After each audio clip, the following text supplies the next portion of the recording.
All right, here we go. This is technically another episode of the DNVR Avalanche Podcast, brought to you by our good friends over at Breckenridge Brewery. Jesse Montano and AJ Haefele here. This is going to be really kind of a bonus episode. AJ and I are recording this Sunday evening after a full day of talking playoff matchups and all kinds of stuff. AJ, you called me the other day, just to run a couple quick things by me, and we ended up staying on the phone for 40 minutes just talking about the league and all kinds of stuff. And we were just saying hey, let's sit down Sunday night when we've got some time before the playoffs start. The end of the season is, there's so much going on. There's so many Avs storylines that we obviously stay dialed into. And then just the way that the NHL did the scheduling this year, we're jumping straight into the playoffs tomorrow. The NHL playoffs start. So we just didn't really have time to just debrief about all kinds of, this is a crazy season. This is the first 82 game season in 2.5, 3 years. There's all kinds of crazy stuff that happened. Goal scoring went out of control. And I don't know. I thought that you and I would just sit down and kind of remind me of the media school days where we didn't have a ton of sponsors. We didn't really have a length of show that we were dedicated to. Some were 45 minutes, some were 2 hours. Some had one break, some had two music breaks. I do miss music breaks, man. They were really nice to have because it's really easy to get caught up in conversation and the flow of things. Mm-hmm. I really do miss a music break every once in a while where we can just be hey, 2 minutes, reset your brain, get water, go to the bathroom, whatever you need to do, stretch the legs, just 2-minute break, do it. Well, and there were times in the media school where, and even on now, today's shows where we're all right, we're going to talk about these three things. And then we end up just by the way of conversation, hitting on two of them. Yeah. Or the conversation goes in a different way. And just those music breaks were just nice to all right, I know we already kind of talked about that. So let's do this instead. And the show just kind of felt a little bit more living and breathing. Yeah. So that's what this is going to be.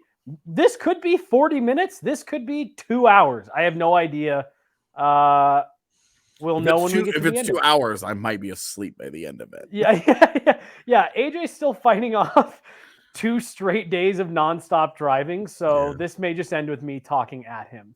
But either way, dude, you and I don't get to just sit down and talk hockey enough, and that's what kind of spawned our relationship that has led us to this point where we're now years later still doing this for a job and all that stuff. So I do think it's great too, and I really loved the idea when you proposed it to me because if you think about it, there are so many stories around the NHL because we're hyper focused on the Avalanche, because the season ended with a back-to-back Thursday, Friday, right?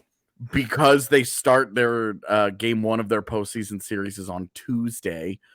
The only time that we have off is this weekend, and we're working we've worked the entire weekend. Yeah. And it's just been focusing on Nashville, Colorado, and content for the site and content for the channel and all that. Right. But there's so much. There's 16 teams. Half the league didn't make the postseason, and those are all storylines that have fallen by the wayside. Right.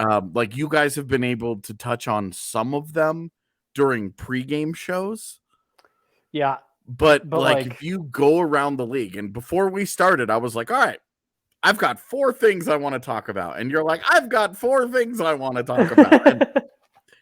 So when we started putting it together, it's there's a number of really interesting, and we won't even get to half of the interesting storylines. The storylines facing the teams this offseason. This might be the only time that Detroit, Ottawa, Buffalo, and Columbus get mentioned this whole pod. Right. Just now, right now. That might be the last time we talk about them the rest of the show. Teams like Chicago, New Jersey, Philadelphia, there will be a time and a place for all of that, but it won't be probably today. Right. Well, and like, you know, dude, like we get into the off season and there we'll have shows to talk about this stuff, but I really do, like, to your point, I think there were more interesting storylines this year relative to most. And I just want to make sure that we are able to talk about it, mostly just because, like, dude, we just love talking about hockey. Like the best conversations that not just you and I have, but like among the hockey circles are just, you know, off the cuff, what is most relevant, you know, whatever. And so, yeah, that's what we're hoping to get into today. And, you know, you just said we each were like, oh, I've got 4 things. And you just said something that made me think of another. I would love to get into Buffalo at some point during this conversation because the way they finished the year. But where we'll start, or where I want to start, I got home from our being at the studio, recording all kinds of videos, which should be up Monday. And I was like, ooh, I'll turn on the Seattle Winnipeg game just to kind of get a nice ease into the playoffs. Didn't even realize it happened this afternoon. So I was just like flipping through channels, couldn't find it. Pulled up ESPN Plus and saw that it had already gone final. That was the makeup game from the gigantic snowstorm that we had in Winnipeg, where like we bought groceries, we bought a bunch of like dry food. Oh, so this was from just a couple weeks ago? Yeah. And this was like the storm of storms that ended up like it hurt the areas around the city a whole lot worse than it hurt the city itself. Yeah. But like the city like went to sleep for 2 days and everybody was just like, all right, we're at home now. Yeah, and I'm watching. I got NHL Network on, and they just showed the Makar Blackhawks overtime goal like 10 times. Was that play of the year for the Avs? It's NHL Network has it the number 3 play of the year in the NHL. So I'd say yeah, probably right. It's hard to think of one where it was better than that. For the Avs, it didn't end up mattering. But his work on the give and go and the goal that he scored in Seattle. Oh, dude, yes. Where he shimmied past 2 dudes and made the perfect pass and cut to the middle and got the one touch from Kadri, and he just puts it up over the shoulder. And it was like every single thing that he just did was the highest caliber of skill. Like from the part where he keeps the bouncing puck into the zone while simultaneously shaking the attacking forward, who I think was Donskoy, and then dipped past the second attacking forward who tried to rub him out on the wall. And even like, I think he like put the puck around him. And and he goes around and he dips past that guy, and then he cuts hard to the inside and drops the puck to Kadri, and then just walks into the empty space cleaned out by dusting 2 dudes and then dropping the puck to Kadri where the defender went out. And Adam Larson goes out to like make an attempt to block the shot. Yeah. And Makar takes the return feed and just one-times it up over Grubauer's shoulder. And I was like, that won't get the love that it deserves, but mother of God, right? All of that was 10 out of 10. Yeah. Especially because they ended up losing. Like I even forgot about that one, but as soon as you said it, I was like, oh yes, that was another one that, yeah, I agreed. He was right up there with the Chicago one. I'm curious. What were your thoughts on Seattle this year? I mean, I think the goaltending betrayed everything. And I don't think either goaltender, I don't think Philip Grubauer nor Chris Driedger are nearly as bad as what we saw this year. I will say I am a little concerned. I wasn't surprised that it started out rough. Me too. But I'm a little concerned that it just never improved for Grubauer. Dude, so what I was fully expecting this year was at like the all-star break for him to come out of that and just like it clicked and him end up having this like completely meaningless, great finish to the season. Yeah. Buffalo syndrome. Right. Because it was easy to write it off at the beginning with like, he came from such a great team. This is an expansion franchise that's just trying to figure things out. And I think maybe that was as a whole for Seattle for me this year, where it's just like it never came together. Do you think that started in net? Yeah, I just feel like so competitively we knew they were going to really struggle to score. Right. Like we talked about it in the previews leading up to the season. Who's going to score for that team? They have to win 2-1, 2-2, 3-2 right. in extra time. Like they have to be good on special teams because they're not going to be good offensively at 5v5. Right. But it was like they built a good defensive team. And what we saw was a team that produced quality defense. If you go and you look at the analytics and you look at the underlyings and how everything ended up shaking out for the Kraken, defensively, they were really solid. They weren't great. They weren't high end or anything, but they were middle of the road defensively. They were very respectable, but it's all undone by poor goaltending. And we're talking about splits and I love looking at monthly splits just to look at trends for month players. By month. I always love looking at. How many months this year do you think Philip Grubauer had a 900 save percentage? Just a 900. I'll say 2. 7 months in the season, he played at least 7 games in every single month. The answer is 0. No way. Not one time broke 900 save percentage. Dude, I thought you were like, you were giving me context. Like, well, keep in mind it's 7 months. Like it's a lot of hockey. And so I thought I did one of those things when you're like, oh my God, guess how many of this? And you guess way over and like the actual answer ends up being disappointing. Nope. Holy smokes, dude. He got close. 899 in February. Wow. Yep. He also, if you look at individual teams, and we're talking about the smallest sample sizes, we're talking 1 or 2 games here. Right. Against individual teams, he only broke 900 save percentage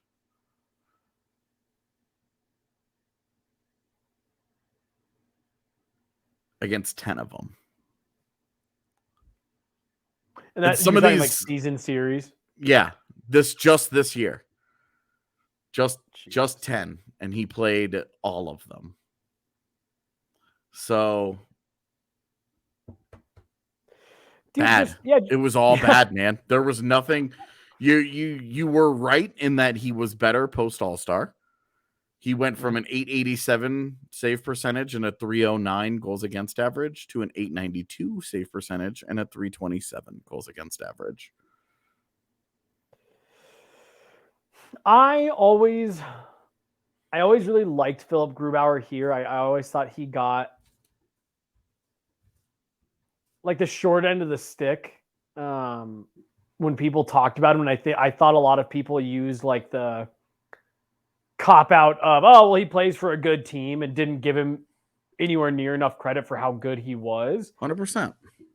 And I was really anxious to see him go to Seattle because I was like, well, either I'm going to be proven right or everyone else can be, or at least give the impression that I'm proven right or everyone else is proven right. Mm-hmm. And early returns, especially listen to all that, like not great. That was the part that shocked me. I thought their defense was all right. Mm-hmm. And their goaltending was good. I thought they really made some bad selections at the expansion draft in terms of forwards. I thought there was a lot of talent they left out there without going like overboard and killing themselves for the future. And like knowing what we know today, not taking Voracek, not taking Tarasenko. Like, come on. Voracek, Tarasenko, and Duchesne were the 3 for me where I was like, man, you didn't even have to take all of them, but yeah, Duchesne was the one that I could understand being scared about because he had so many years left. For sure. And like, keep in mind, like Matt Duchesne had like 15 points last season. Right. Like Matt Duchene wasn't any good in the 56 game season. He didn't play anywhere close to all of the games, but his point per game production was among the worst of his career. Terrible. Well, and I so guess coming off of that, I can understand where they didn't take him. But Tarasenko, you're talking, and Voracek, you're talking. I think Voracek had like 3 years left on his deal, where you could take the chance that he was overpaid but decent, right? And you were worried that Matt Duchene might have actually just been finished, and you had like 6 years left on that contract, right? And with the other two, you just didn't have that. You could take your chances on them, and then if it went really well, then great. But if it didn't, then you could either move on because it was expiring soon, or you were just stuck with a short-term bad contract. Right. Like, oh no. Well, and Ryan Johansson was left exposed as well from Nashville. Just a couple weird choices up front. So like you said, we all knew that it was going to be a struggle for them to like contend. But I just thought between decent defense and two goaltenders that I thought were pretty good. Yeah. I expected much better than what we got. Like Adam Larson and Jamie Alexiak were two of the more sought after defensive defensemen from last year's market. Right. Vince Dunn. Vince Dunn was a guy that you saw this year, like why he was in demand and why St. Louis was looking to move on from him. You got both from him, but like you definitely say, would they have been better off Tarasenko or Vince Dunn? And you're like, come on, right? Easily Tarasenko, right? For sure. And would Tarasenko have had the same year without a center? Like, no, of course not. But come on, man, like that. Right. There was definitely room for second guessing of the expansion draft when it happened. And then when we get to use the power of hindsight, you really look back on it and you're like, you guys really dropped the ball. Right. Where they did make up for it. I thought Ron Francis had a really solid deadline. Great deadline. Where he did a good job of moving what he could and stocking up on a lot of picks. They have 4 second-round picks this year. They have 3 second-round picks next year. And they have extra third-round picks next year and in 2024. That's not to count. They've got 6 fourth-rounders in the next 2 years as well. So you're talking they have 6 fourth-rounders they have 3 this year and 3 next year. So you're just talking about robust draft classes for a team that does not have organizational depth. It doesn't exist yet. Right. They have 39 guys on their reserve list. Keep in mind, the max is 90. And while nobody ever pushes 90, like it just does not happen. Nobody pushes 90.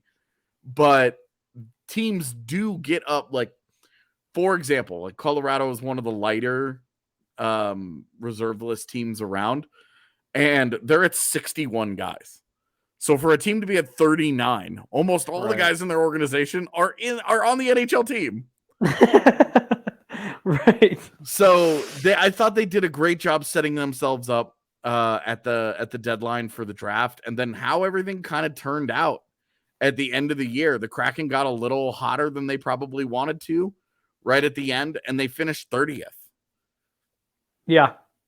Well, and now the good thing for them is I believe that's still within the margin to move up to 1, because you can now only move up 2 spots. Yeah. So they can still get to the first overall. And shit, I mean, in recent years, further down you are, the better, I guess. Yeah, it's worked out for top odds teams. Right. But, and I guess maybe this carries us right into what we were going to talk about next. The other team that did that, Arizona. Yeah, I asked Petey in our first Avs Coyotes watch along this year. I said, if Montreal finishes below Arizona, in the standings at the end of the seaon, given where those teams were at the start of the season, if Montreal finishes at the very bottom, who had the bigger failure of the year, Arizona or Montreal? And unequivocally, he said Arizona. Wow. And I agreed with him because Arizona tore their organization to the bare bones, except for the couple of guys that they were asking for the moon for, or the one in Phil Kessel that they just couldn't move at the end of the day because of money reasons. Right. Well, and it's hard because, like, you sit there with another team that we'll get to eventually, like, and you look at Buffalo, who had such a great end of the year, and that's an end of the year that you can sit there and say, like, wow, that can really springboard your franchise. Mm-hmm. The Coyotes, like, they played spoiler for a couple teams down the stretch, and, like, that's cool and stuff, but with just as much turnover as you are planning on having, how much you are planning on changing this team, I don't know how much success at the end of the season even does for them, from like a cultural standpoint. Yeah, I mean, you're looking... Game 82 is a wonderful example. Game 82 meant nothing for them other than feels about last game at Gila River Arena before they moved to a college arena. Right. They come back from down 4-0. Who does the goal scoring for them in that game? Like, who are the guys that ended up in the box score for them? You have Shane Gostisbehere scores 2 goals. Yep. Okay, Alex Galchenyuk has assists on both of them. Gostisbehere, you could make an argument because of his age and because they have almost nobody else back there, that Gostisbehere played his way into being a long-term Coyote this year. Mm-hmm. Alex Galchenyuk did not. Yeah. The third Arizona goal, Jack McBain. Louis Erickson? Oh, shit. Jack McBain, who was the prospect they acquired at the deadline from Minnesota. So that's a guy that you want to see. Who assisted on that goal? Antoine Roussel and Louis Erickson. I know Erickson was in there to some extent. Yeah. And you're like, what? No. Travis Boyd, who had like this crazy career year this year, similar to what Lawson Krause did. Depth guys who, when they got top 6 jobs, put up decent numbers for the first time in their careers, but also showed you that when those guys are in the top 6, you finish last in the NHL in goals. Yeah. So how do you value those guys? Nick Schmaltz great years for them individually, but really you teaching a lesson. Like Nick Schmaltz was great at the second half of the season. Nick Schmaltz ended up with 59 points in 63 games, which is where numbers can mislead you a little because he was doing nothing before like January. Right. And had like a 10-game stretch that buoyed most of his production. Yeah. So you're talking, and then guys like Giannis Moser and Nathan Smith and guys like that, where those guys are totally prospects. Those guys are guys that you want to see what's up. And then in net, you have some interesting, they gave Veggie a multi-year deal. They gave Vejmelka a multi-year deal. He was such an interesting one for me this year. They claimed Sateri off of waivers. And, where are they headed, who those guys are, but like the end of the year, their success was driven by enough dudes where you're like, this guy's not part of your rebuild plan. Like, he might wear a jersey for the next year or two, but this guy's not part of it for you. Yeah, and Karl Vejmelka was he was so interesting for me this year because he had some games where it looked like he was the only one out there and he was the only one keeping them in games. Mm-hmm. He did. And then he had some where, Nashville, he starts the other night and gives up 4 goals on his first 5 shots. Yep. He finishes the year with a 3.68 goals against average and an .898 save percentage with 1 shutout. He goes 13, 32, and 3. Oh, God. So, like, Had you just showed us those numbers at the start of this year, we would have been like, that sounds about right. Right. But going through it, there were stretches. Where in he March, looked really good. 10 games in the month of March. He went 4-5-1 with a .921 save percentage. That's actually a pretty crazy save percentage given that record. He had in October and November, he had a .920 save percentage in October, a .913 save percentage in November, a .921 in March. So he had his months where when he played well, he looked like he not only belonged, but belonged. Right. Like number one goalie upside. Yeah. And then he had some tough ones. April, he was brutal in April. .865 save percentage. At the end of the year, which was the longest year he's ever played in because it was his first year in North America, and both North American seasons, AHL and NHL, are much longer than the European seasons. Mm-hmm. So the fact that he ran out of gas at the end of the year is of surprise to nobody. Right.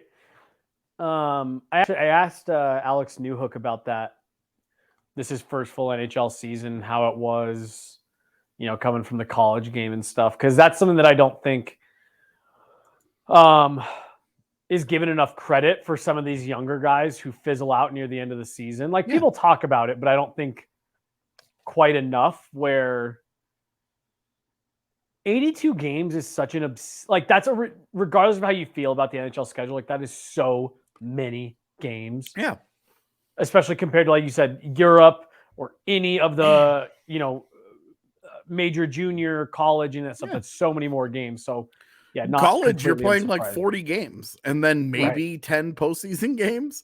Right. In juniors, you're playing 50 to 60 games. And if your team goes to the Memorial Cup, then 20, 25 postseason games. And that's only those couple of teams. So you're talking 82 games and then trying to go and play, the teams that will get to the cup finals will play between 20 and 26 games. Mm-hmm. Yeah. So it's just, it's a very real thing that you can run out of steam. So like you said, not surprising that Vejmelka ran out. He was an interesting storyline. I'm glad to see they're bringing him back because I'm really anxious to see what he can do with a team that isn't actively, Arizona was actively trying to lose or as close to it for most of the season and going all the way back to what started this off. Yep. And to Petey's point from PHNX, that's why finishing not last is a disappointment because you tried to. Well, and when you couldn't even lose right. When you say, they've got 3 first-round picks, the other 2 are Colorado's and Carolinas. Right. There's a real chance that those are the Stanley Cup Finals teams, and you have the last 2 picks of the first round, and then the second pick of the second round. So you make 3 picks in 4. There's a real chance that they have picks 31, 32, and 34 come draft day. Right. It's that's great. That is great. That's awesome. But their second round picks, you're talking about they have their own. So they're in the money. They have the Islanders, so that's in the top half. They also have Phillies, so that's right there. And they also have the Sharks, so that's right there. But their extra first rounders are Carolina and Colorado. That's where you're okay, they have the 3 first round. Now they really want Shane Wright. Yeah. You never feel bad about first round picks. It's never a bad thing to have 3 of them, but context. Context. Absolutely, man. Totally different feel if those end up as the picks 31 and 32. Right. And if they lose the lottery and they get classic Coyotes lotto luck and they end up with the 4th pick, and you're just dude. Right. How did this happen? That is where finishing in 31st will really hurt, is if they do end up falling the maximum number of spots. Yep. Because it could happen. It's possible. It could happen. Yeah. It's I would even go as far as to say it's likely at this point. Statistically speaking, I haven't looked at this year's odds, but I know that they're pretty good that they don't end up getting what they with want. The top pick. AJ, why don't you pluck one off of your list of 4 here that you want to? While we're talking bottom feeders, yes. There's this weird story out of Montreal this year, and like it ended up being a pretty feel good ending of the season in Montreal. Martin St. Louis was legit. Cole Caulfield went from having 4 goals and being the biggest waste of Calder votes or Calder money at the beginning of the year to finishing with like a 22 goal season or something. Like, you have to feel great about how it ended in Montreal and be like, yep, they're definitely building in the right direction towards something cool. But I followed just enough Habs fans that I caught this weird story about Shea Weber this year. So Shea Weber, he's captain of the team still. Yep. They did not replace him as the C. There was talks about his contract getting moved at the deadline for LTIR space and cap reasons next year. Mm-hmm. Is legitimately hurt and is not expected to ever play in the NHL again. And there was this like growing story out of Montreal this season that kind of just caught my eye in passing, that he did not live up to his captaincy duties because he did not speak to the media at any point, preseason, during season, up to any point, as far as I know, at all this year. And then when they, when Guy Lafleur died, and the organization was kind of coming together, and it was a celebration of great Habs and arguably the greatest Hab of all time. Guy Lafleur is an iconic NHL player and figure, just like larger than the game, like pre-Gretzky level. Like, he was such a huge figure in the NHL, and Shea Weber did not go to any of those services, festivities. I don't know really what to call them. Yeah, what? Because it's like a celebration of life, but you're not like celebrating right while you're there. You never know what to refer to. Shea Weber, and Shea Weber was nowhere to be found. And Shea Weber, there were some media people who criticized Shea Weber for that and said, hey, he doesn't owe anybody anything if he wants to go home, and we can all leave him be. But if he's still the captain of the organization, he should be here for this. And I thought, I don't know that I disagree. Right. But mainly, why is he still the C? If you know he's not going to play again, and you even went so far as to look into trading his contract at the deadline. Because he's done, Because he's finished, that he won't play anymore, and that his deal is just under $8 million for the next 4 years, then why is he still wearing the C? Right. Yeah, it would be no shame on the player to pull the C off and just say, hey, you're at home now. You're not, anytime you ever want to be part of this, you can be. But you're Shea Weber, so you want to go home and be left alone, and we respect that. But you can't continue to be the captain. Right. What's the term for guys that aren't officially retired, but they are done playing because of health reasons? Doesn't matter. The Ryan Kesslers. Yeah, the guys that are on Robida Island. Right. Pavel Datsyuk there for a few years. Chris Pronger. Yeah. But I don't know. That's a tough one. So I hadn't actually heard any of that. That's a tough one because you sit there and part of you says like, well, you don't know what he's going through, right? You don't know what he's dealing with. Yeah. And like, maybe I have no issue with him going home and just being like, leave me alone. Right. Yeah.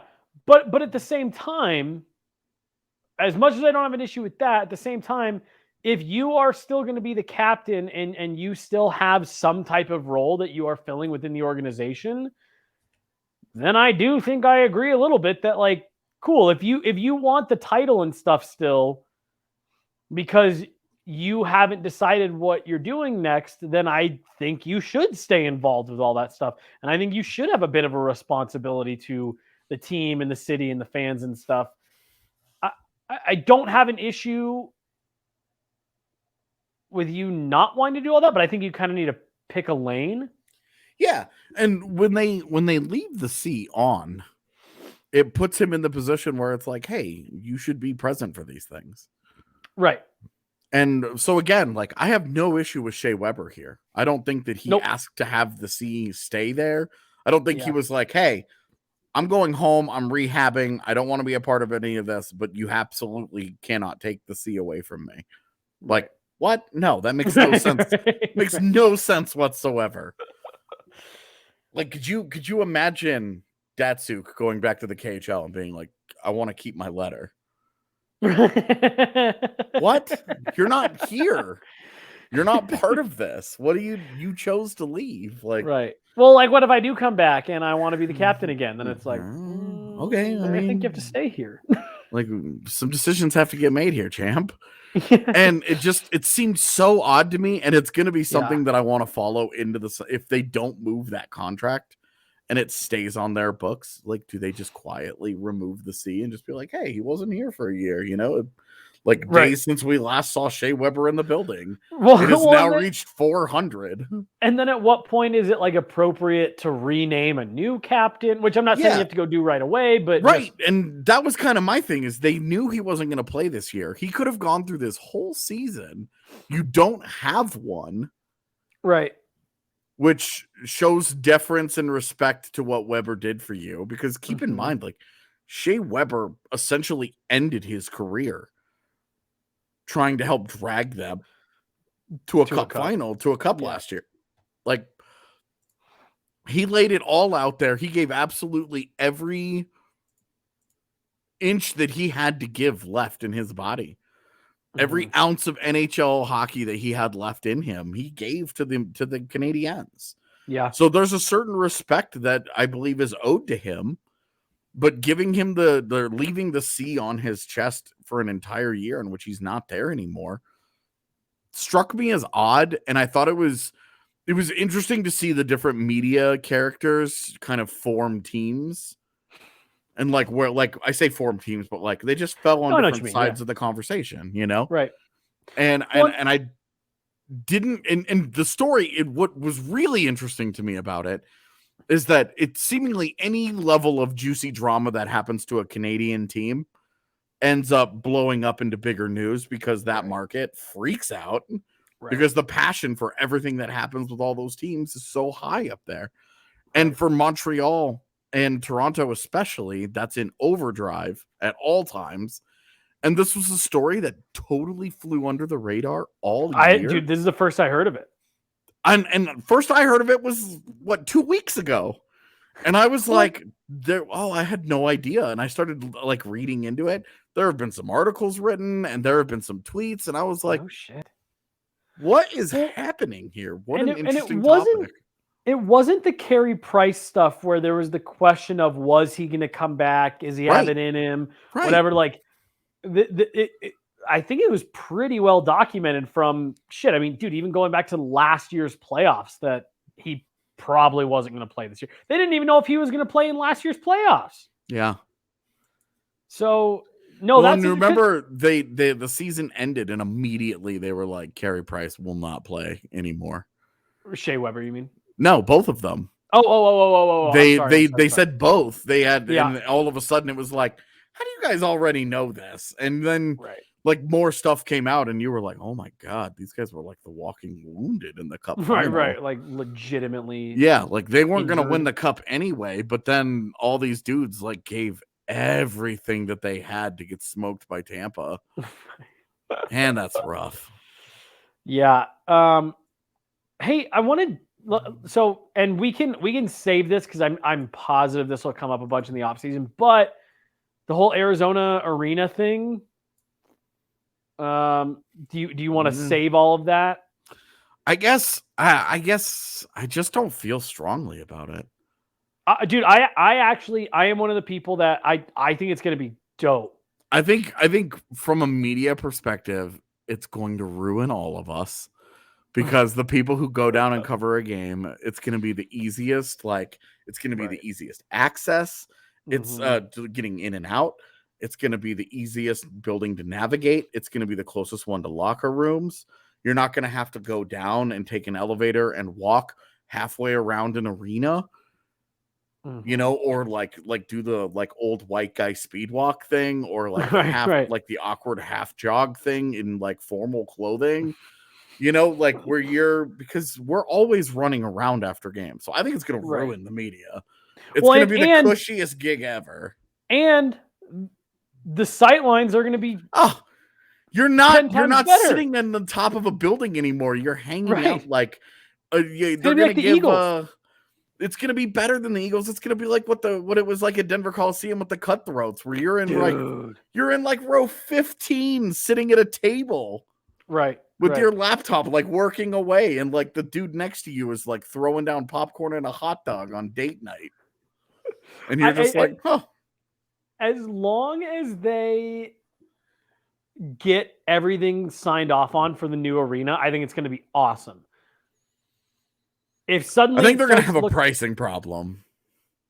Do you think, or do you think people will pay it because I think the seating's so limited? Well, and like I think they're going to have a hard time building any kind of a base, like diehard base, for those 3 years. I think the games are going to be away games. Like, I think that a road fans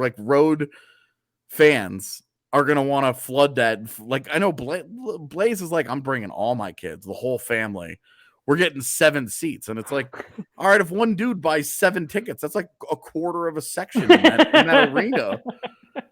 You know, like it's just, if that's one dude. Right. And well, it's going to be like what everyone thought Vegas was going to be, but Arizona won't be really good right away. But terrible. So the home fans won't want to go. And all the other out-of-town fans will. It's going to be exactly like what we thought Vegas was going to be like their first couple of years. Yeah. Now, and instead, Vegas was too good. And the other thing that went the other way.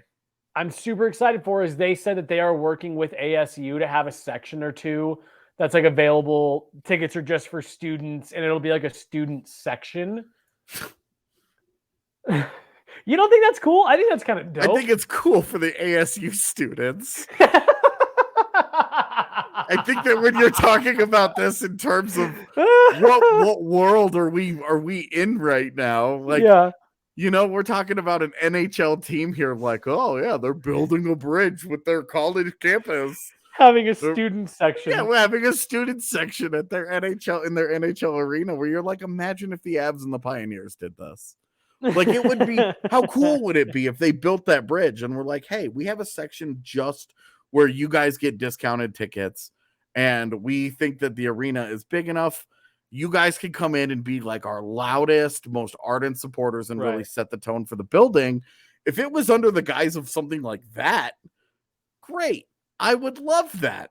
I think that would be super cool. But in this case, I don't think it's super cool. And it just comes across as like, what's going on here? This is so weird, man. Everything about it is so weird.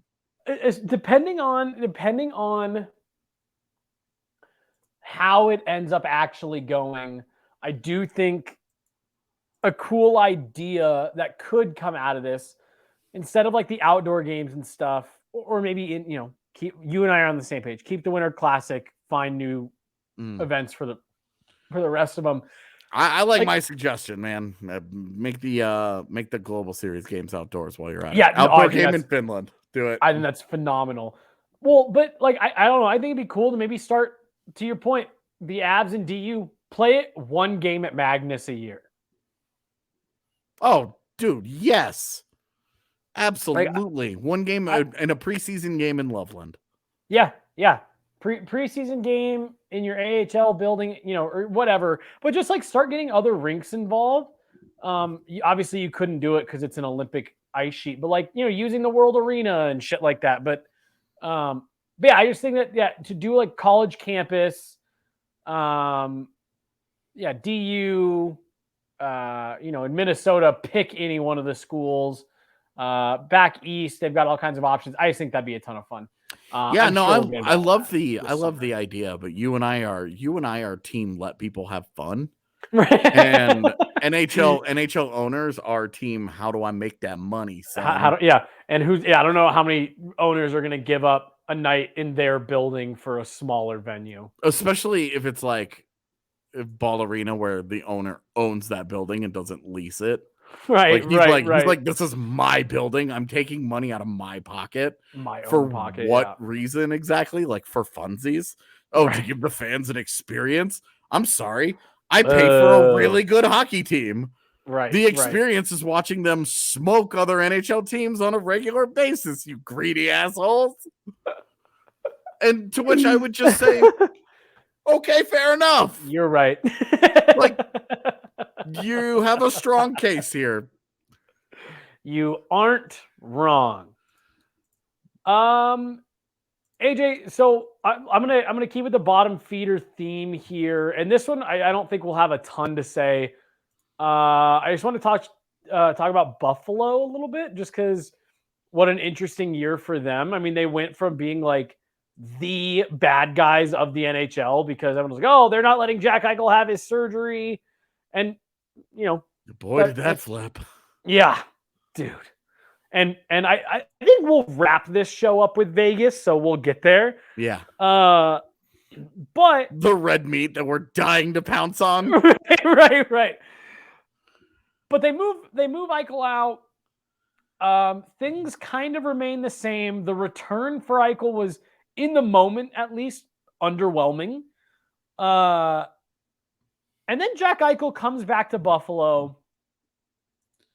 Has just a miserable night. Like, the fans make it a miserable night for him. Yeah. The team really rallied around it. And since that night, dude, the Sabres have just been a feel-good story. Yeah. Finished right where the bottom feeding was, I guess you could say gone for this year. As they finished, excuse me, as they finished with the 9th worst record in the NHL. And you're like, oh, 9th worst, big kahuna, that's a right? Huge deal for them. But any progress is something for them to buy into. Yeah.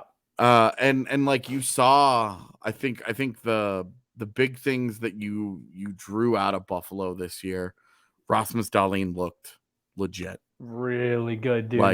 Went back to the Rasmus Dahlin that had all of us being like, yeah, this new era of defensemen is actually going to be the sickest generation of defensemen in 30 years.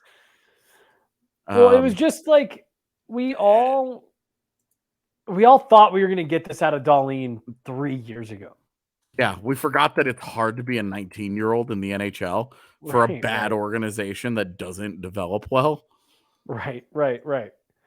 Well, and like you said, this was one of the few teams coming down the stretch. They were so far out of it, but this is one of the few teams where I genuinely felt like they were building towards next year. This year, more than any other, we saw a real split in the league. Teams focusing on rebuilding, teams going for it. I think there was a pretty stark contrast between the last place team and then the last playoff team. Absolutely. Especially in the East. And I think there's so many of those teams that are still focusing on acquiring assets and draft picks. And while Buffalo is doing that, they so desperately needed a change in culture, and they still do. Jury is still out, but they needed guys who want to be in Buffalo. And this is something I'm actually going to circle back to when we get to Vegas. Wanted to be there, wanted to be Sabres, and wanted to, there's the thing that is now, it's kind of an unconfirmed report, but has become famous now with Gabe Landeskog during the 48-point year when word was out, hey, we're moving guys. We're making a change. Oh, this is confirmed. Is it? Gabe Landeskog goes to management and says, look, you got to do what you got to do. It's a business. I don't have a no move, but I don't want to get my feelings too hurt here, but right. I wrote about this in my big feature that I did on Landy multiple years ago. But no, that Right, happened. right. Okay, that all like right, so that like very real happened, and he talked about it. I'll dig that piece up for you because he actually goes into it. Yeah, he actually goes into it at some length, and it was an interesting conversation. No kidding. So I always knew that was out there, but I didn't know that it was ever something that he had acknowledged. I figured it was just something that was out there. So I also apologize to you for not reading your piece from a couple years ago. It came out the week that we had that we were switching servers, and the website ate 6 days worth of articles.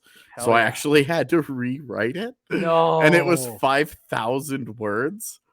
Yeah, it was a total disaster, and it also happened right around All-Star break when everybody was out doing other things. So I put weeks worth of work into it and had something like an hour and 20 minutes worth of interviews that I had done on the piece. And the people, it got read by 17 people because it was just the worst timing in the world with our our website falling apart that week. Go search it up. If you're listening to this, go search it up and read it on it's still there. It's one of the best things that I've ever written, and he does go into that topic. So Gabe Landeskog goes to management and says, look, I want to be here. I want to be part of the solution. If you gotta do what you gotta do, but I'm asking you to help me, to let me be part of the fix. And Buffalo just didn't have anyone like that wanted to be part of the fix. And they beat Jack Eichel. Alex Tuch plays a role in that game. Peyton Krebs plays a massive role in that game. And suddenly those two guys who came back the other way in the Eichel trade have kind of emerged as two guys that fit the billing of what we were just talking about, wanting to be in Buffalo and wanting to be part of a change in the culture and a change in the team's fate. And I just think there's been such a huge difference in just the way that team looks on the ice. They look like they are enjoying themselves, even though they're not that good. And it led to some really fun wins down the stretch, even with a guy like Craig Anderson in net, who also, had his own, within the context of Craig Anderson, had his own little bounce back. 40-year-old Craig Anderson. Right. Let's keep in mind here, the expectations were low and he exceeded them. Didn't have a great season. I don't think he's getting another NHL job or anything, but cool that he was fine with just going out and giving it one more kick at the can. Right. I wouldn't be surprised to see Buffalo run it back with him, but yeah, go ahead. Talking about why I think Buffalo was more fun at the end of the year, in previous iterations of the Sabres, it was a lot of high-priced guys that hadn't worked out.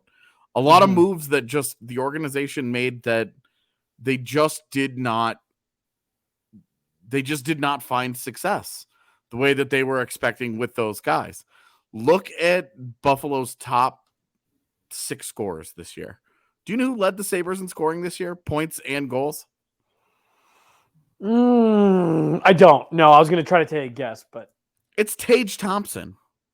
I should have guessed that. I feel Tage Thompson with 38 goal season, mind you. Yep. Finishes with 68 points on the year.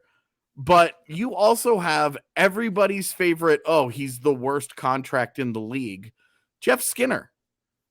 Finishes with 63 points on 33 goals. And then you keep going down the list. Rasmus Dahlin, Victor Olofsson. So these are 3 young building blocks and an old guy that you're stuck with forever no matter what. And then I hate that we're at the point where Jeff Skinner is considered an old guy. Yeah, I mean, in NHL terms, no, you're right. You're 100% right. Well, I guess he's 29, so maybe he's not an old guy, but he's a guy that we've all given up on as an impact player. And that contract is done. That's the thing, though, is he's coming off of 2 years where you're like, what was that? He's bad. He's useless again. And Jeff Skinner had a great year. But you keep going down the line here, and there's Kyle Oppozo. All right, maybe the face of misspent money in recent Sabres history. Okay. So Kyle Oposo, like, good for him. What a bad thing to be the face of. Yeah, but then after that, Dylan Cousins and Alex Tuch are your next guys here. And Alex Tuch in just 50 games had 38 points. And you start to say, there's a lot of building blocks. Right. Like, these For are the first time it feels like something's being built. Right. Like, Tage Thompson, Rasmus Dahlin, Victor Olofsson, Dylan Cousins, and Alex Tuch are all guys that they're going to build around for the next couple of years. At the end of the year, you had Owen Power come in, who was your number 1 overall pick last draft, comes in and scores 3 points in 8 games at the end of the season after he finished up his college career. While that was going on, meanwhile, very quietly down on the farm, you've got Sabres prospects just ripping up the AHL. Yeah. You go down there and you look at Jack Quinn, who was a big favorite of mine and the 8th overall pick a couple of years ago. Jack Quinn, his first pro season, 61 points in 45 games in the AHL, including 26 goals. He had 2 games with the Sabres and scored in both of them. So you're talking about, like, hey, it's easy to feel pretty good about a guy like Jack Quinn, right? But not just the top 10 pick. You were not back with us yet, but we had a huge draft boner for JJ Peterka out of Germany. He was the guy that we thought the Avs were going to draft when they drafted Justin Barron. Well, he came over, had his first pro year this year. He had a 68-point rookie season in the AHL. So you got JJ Peterka and Jack Quinn. Like, you start getting into some of this, and you're like, dude, they've got some serious talent on the way. Right. And what you like about Peterka and Quinn doing that in Rochester is they're doing it together. Yeah. And you're already starting to build that chemistry, and you're starting to it's a culture thing. Now these are 2 guys who did it at this level that get to graduate together and join what is a much healthier, mental group now than it used to be. You don't feel like you're just going to bring these 2 guys into a black hole of losing and misery. And then you keep the ball rolling. They have 3 first-round picks. Right. They've got their own. They've got Florida's. Yeah. And now they have Vegas. Oh, my God. Not protected, right? It is top 10. Okay. So we'll see how lotto things go, but either way, you're actually, if you're Buffalo, you're probably hoping that Vegas, because you're hoping that Vegas loses the lottery and you just get 2 top half of the round picks. And you end up with the 6th, I think it'd be the 16th or 17th pick. So I mean, you take that, right? That's better than Arizona's 3 first-round picks, and then obviously Florida. Right. But like at that point, that one is just that's just gravy. Yeah. So we've already made 2 top of that, 2 picks at the top half of the round. Yep. Exactly. So you're feeling like things are moving in the right direction in Buffalo for sure.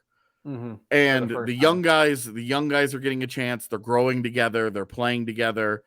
And you don't just feel like, okay, well, we drafted Jack Eichel. Now he's the savior. We drafted Sam Reinhart. Now he's mini savior. Like, you've got all these guys that have help in each other. They've done a good job of drafting. They can just eat the fact that Casey Middlestad is still just not getting it done. And they just move on. Okay, well, hey, some things haven't worked out in the past, but we might have hit on several of these picks in a row now. We should have known with the pull-up. We should have known it wasn't going to work. Yeah, Sam Bennett's bad too now. Remember, he was so good to start the year in Florida, and everybody was like, they did it again. Pull-ups don't matter. And then he had a bad second half of the year, and they were like, the pull-ups told us. Because that's how confirmation bias works. Of course. AJ, what was it? You had another really good one on your list that I had forgotten. So trending in the right direction, Buffalo. Trending in the wrong direction, the Winnipeg Jets. Yes. Yep, who finished the regular season today. And boy, did they all have something to say about it. Mm-hmm. So lots of talk about Mark Scheifele, lots of talk about Blake Wheeler.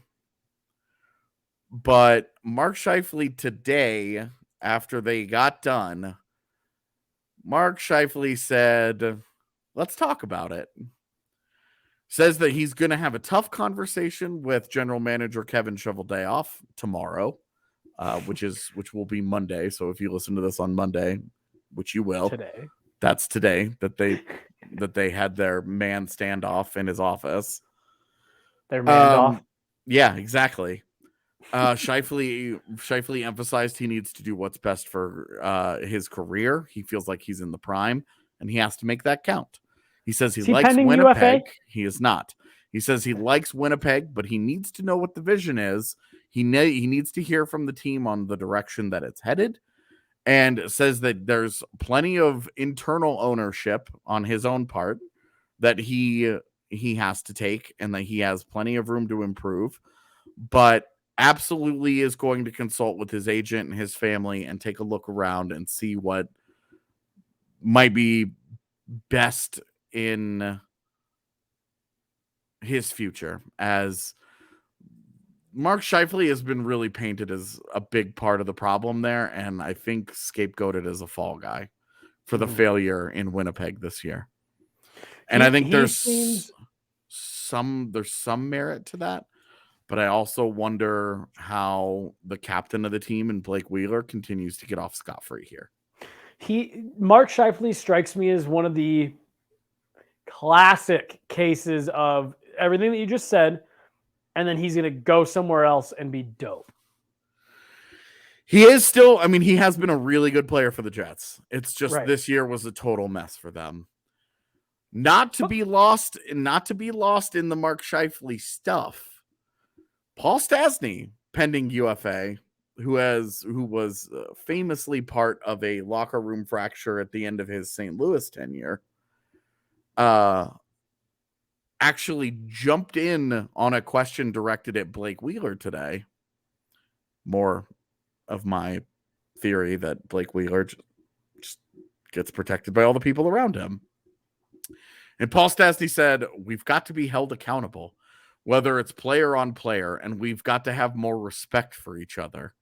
When you don't have that, when you don't care about the teammate next to you, potentially, and you just care about what you're doing or certain individual things, that starts bleeding into the game. Stastny then went on to talk about Bruce Boudreau in Vancouver, who publicly called out multiple players this year as part of their turnaround, and also mentioned Daryl Sutter's hard-nosed approach in Calgary as something that was needed in Winnipeg when talking about accountability. So loyalty has been a big thing with the Jets because, let's be real, Winnipeg is not like a hot destination in the NHL.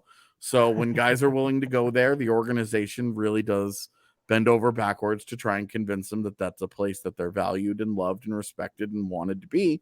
But as a Jets fan hilariously pointed out in the Athletics fan satisfaction survey that was conducted over the weekend, Paul Maurice had to fire himself because the loyalty branch was extended too deeply. Yeah. It's one thing to be loyal. And I have a fiance who's a Jets fan, as everybody knows. So I keep a close eye on the Jets. I watch a lot of them. I talk about them a lot with my better half. So this isn't coming from a super outsider perspective, but what I've told her is that the Jets remind me a lot of the Colorado Rockies. A lot of talent, a lot of misguided loyalty, a lot of personality problems. The intentions are there. They're well-intentioned mistakes, but the lack of learning from what are clearly mistakes only to be repeated and repeated and repeated.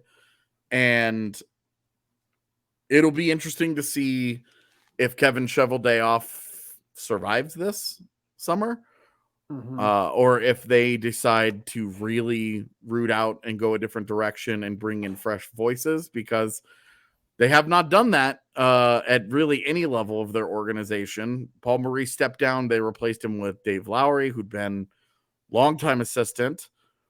Does this Winnipeg team, AJ?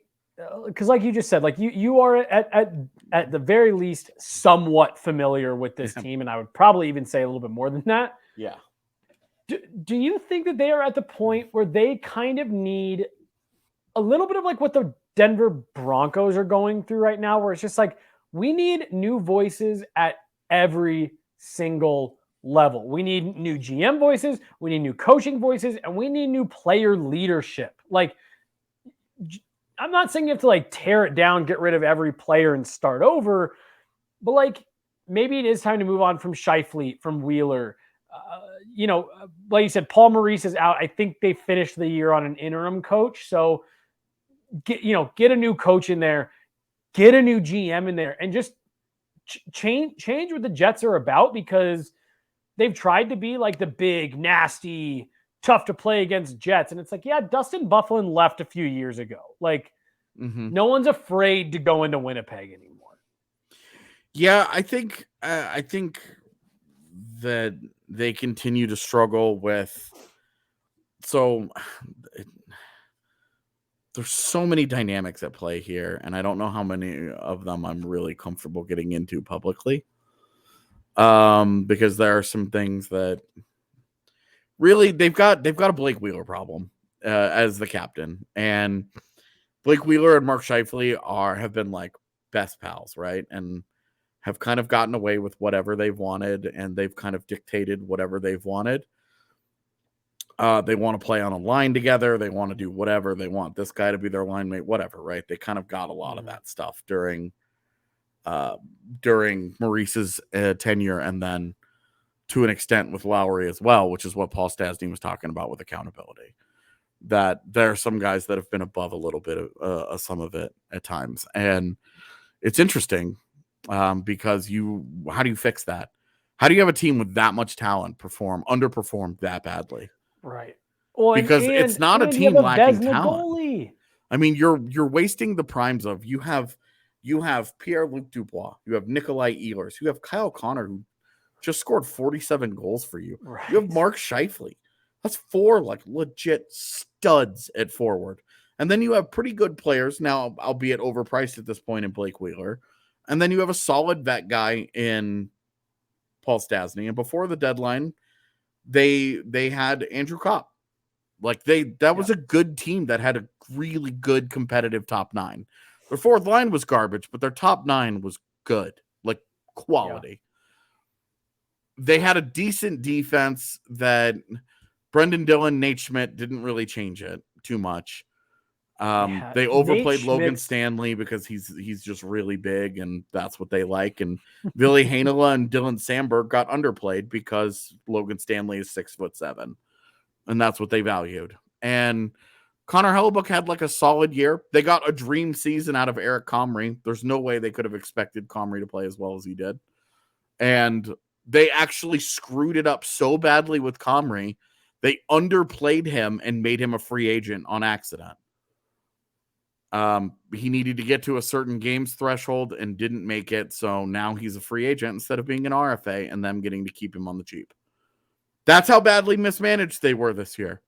So you're talking, they need new voices in leadership. They absolutely need a head coach that, and if they go and they get Pascal Vincent, and he's a name that to keep an eye on there, if Cheveldayoff remains as GM, you have to think that a Pascal Vincent is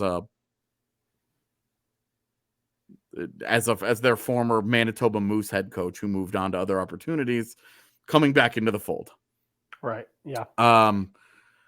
You need to maybe stop some of the nepotism here. Dave Lowry, by the way, is the dad of Adam Lowry, who's their 3C, who they just signed to a 5-year deal. And Pierre-Luc Dubois' dad, just FYI, is an assistant for the Manitoba Moose in the AHL. who share the building with the Jets. Right. Both teams play out of the same building. So they're all there together. It's a whole family affair the whole time.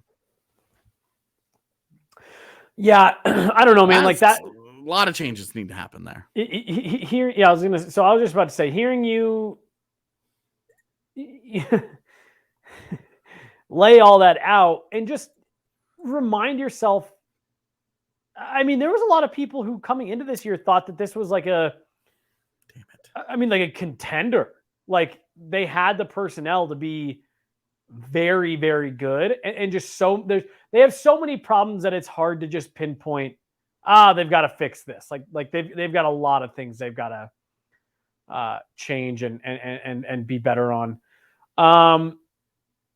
Let's talk about the Isles and then wrap up with Vegas, then jump out of here. For what it's worth, Shane Wright just scored in overtime to end the Oshawa Generals season, and Oscar Olason will be reporting to the Eagles this week. I was going to say, look out. That's awesome. Just as the not Eagles awesome that they lost, but begin their postseason series against Henderson. That'll be a nice little boost for them. I'm assuming you're going to get Logan Thompson in net, so any help you can get shooting. And Oscar Olason can definitely shoot with the best of them. This is another one we don't have to spend a ton of time on, but this was just outside of Vegas, maybe my biggest surprise in terms of where they ended up finishing. New York Islanders, 2 straight years trip to the Eastern Conference Final. Everything went wrong this year. Yeah, I'm really kind of just binning this season. They had some really sure.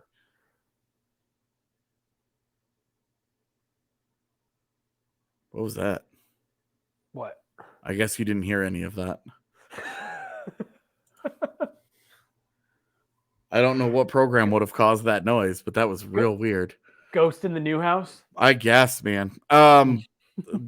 You start out on this giant road trip, right? Because your building hasn't been finished being built yet. And you don't play well on it. Now it's not like they had to do the whole road trip at the same time. They had a couple of multi-day breaks. But you're talking beginning of the year. You're essentially away from home in a meaningful way for the first month. I think it was the first 13 games of the season.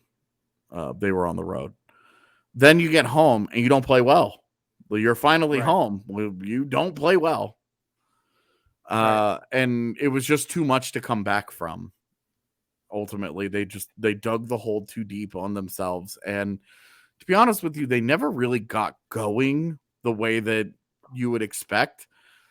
And in the East, there also was the top 8 teams clearly separated, and none of those teams had such a prolonged struggle so as to maybe open up the possibility that a team like the Isles could believe in making a run. That's a great point. Because we're talking 6 weeks before the end of the season, they were showing graphics of here's the Eastern Conference playoff race. Right. And it's Columbus and the Islanders, 14 points back of Washington. And you're like, they've got 18 games left. This is done, dude. Like, right. They're not picking up a point per game on the Caps. And so you have 8 teams that clearly separated, but also 8 teams that avoided the typical slumps that you get out of 7 and 8 seeds in conferences. Right. Look at how Nashville and Dallas finished out west this year, and how Vegas finished out west. How it allowed Vancouver to climb back in. That's a great point. I never thought about that. Exactly. So that the Islanders never felt like the door was open for them to really make like a true run. I don't think that they ever closed within 10 points. Unless there were games played considerations. Because I know at one point I looked at it and I was like, dude, they're only like however many points back. And there was like 5 games in hand involved. And you're like, okay, so this isn't real. Right. And so you're talking they never got anything to really believe in, even when they did start to play better and they did turn it around. Varley might have been the hardest luck loser in the NHL this year, because Ilya Sorokin was great and neither one of them could get any goal support. But like, if you go and just look at Varley's record and you look at like, was Varley vintage Varley? No. Right. Like, he just was not as good as we have seen him in his career. But at one point, he was like, he'd lost like seven starts in a row. Like, he struggled so badly and finished 10-17-2 on a .912 save percentage. And it's like, was he really that bad? He had a .552 quality start percentage, which does not tell you that's not a guy that should be losing well over half of his games. Right. Yeah. So when you talk about the season that they had, like, just a hard luck season, just a really tough go. They really just, nothing went their way this year. Matt Barzal is, if you think about the Islanders, you think Matt Barzal's the guy, right? Tied for the team lead in scoring this season, but only scored 15 goals. Right. Well, it's just, it's stuff like that where it's just like, there were so many things that happened there where it's just like, you have total faith that won't repeat itself, and that this was just one of those years where they got behind the 8 ball and just spent all year chasing, and because of that, we're never able to really settle into who they are and what they've done so well. I mean, like, they've been like defensive juggernauts under Barry Trotz, and Matthew Barzal has been electric. Semyon Varlamov has been so steady behind that good D. Mm-hmm. And just so much of that was like, this year. Wasn't bad. Just, And you make a great point of, like, they got behind and then they've never had any reason to believe that they wouldn't be behind. And that's a really hard blanket to play under. And they had like their top pairing, Ryan Pulock, Adam Pelech. Ryan Pulock missed 30 games this year in the middle of the season. Like, he was injured, and then they have like some of their big guns. Like, Anders Lee didn't get going until like February. Right. And he finished with 28 goals, but only 18 assists. Like, you need more out of a guy making $7 million. But they had some big steps taken by younger guys, but like major injuries to both Scott Mayfield and Ryan Pulock really hurt the defense, which meant that more Andy Green, who's washed, and more Zdeno Chara, who's washed. And like, it sucks to say because everybody loves Big Z. Zdeno Chara is awesome. He's like this weird like freak of a human being. And who's in like phenomenal shape. Yeah, who's like in amazing shape, but is just not good anymore in the NHL. He's just ineffective. He was bad on a defensive, a team that should have been able to isolate his skill set and make him interesting. He was just bad. He was bad this year for the Islanders. And look, like, the guy's in his 40s. Like, he's 44 years old. Like, let it be. Right. So you had some things that you think, okay, well, maybe next year, if they don't bring back Chara and they don't bring back Andy Green and they move away from some of the really old guys and they give more minutes to Noah Dobson, who rocked this year. P.S. If you're playing fantasy hockey, Noah Dobson, you're welcome. You are welcome. He scored 50 points this year. He was very good on the power play, and he blocked 150 shots. If that doesn't help you out a ton in your fantasy league, you're probably in a shitty one. Yeah, I was gonna say, dude, that's a great. I'm looking forward to all the tweets that we get late next summer or next fall. Like, I drafted Dobson in my fantasy league. I've had this bookmarked for 6 months. Yeah, exactly. So, things just didn't go great for them. It's too bad, but every single year, there are a couple of teams that we think are going to be shoo-ins for the postseason, or you think are going to be at least be in contention, and they somehow miss. And this year it was Vegas and it was the Islanders. And the Islanders aren't like the Jets where they need to, they're going to have to have a come to Jesus, look in the mirror. No, they don't have a culture problem. They just had a disastrous really season that involved multiple team legends also dying along the way. Dude, it was just that kind of year for the Isles where you were just like, can we just get this over with? This year's bullshit. Everything sucked. Everything went bad. It was the most 2020 energy imaginable for the Islanders. AJ, we're at an hour 20, and you said if we got to 2 hours, you'd be falling asleep. So I don't want that. So let's wrap this up, dude, with what actually, what started the idea behind this Sunday bonus pod was, oh my God, we have so much to say about Vegas, and I don't know if we're going to have a show to say it all. Holy hell, man. What a year for Vegas. It's maybe one of the most interesting teams to follow this coming off season, because where they're at salary cap wise, they are going to have to subtract. This is the first time we've ever seen them fail to reach the postseason. So how does ownership react? How does management react? And they have a second round pick. That's it? They have a third round pick from the Rangers. And then they have late rounders. And it's just no first, no third, not their own third, and no fourth this year. So they're not drowning in assets, and their best prospect at this point is Brendan Brisson, who they just signed out of Michigan, who we'll see in the Eagles series this weekend. Like, we'll see how he does, but hard to envision him being a difference maker for them next season. But might be a guy that could contribute. So I only interrupt just to say, no. Help isn't coming internally.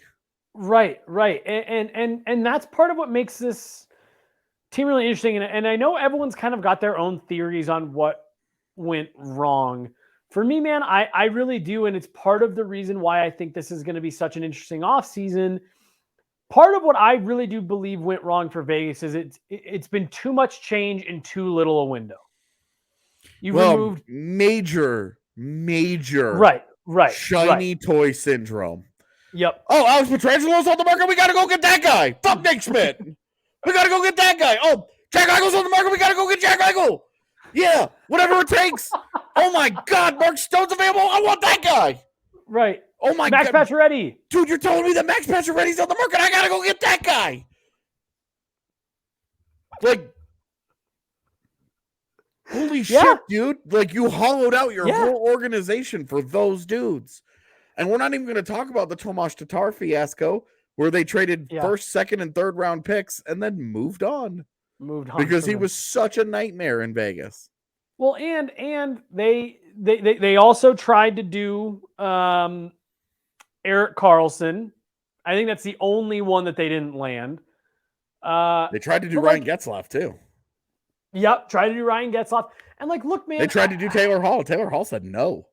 Taylor Hall said no.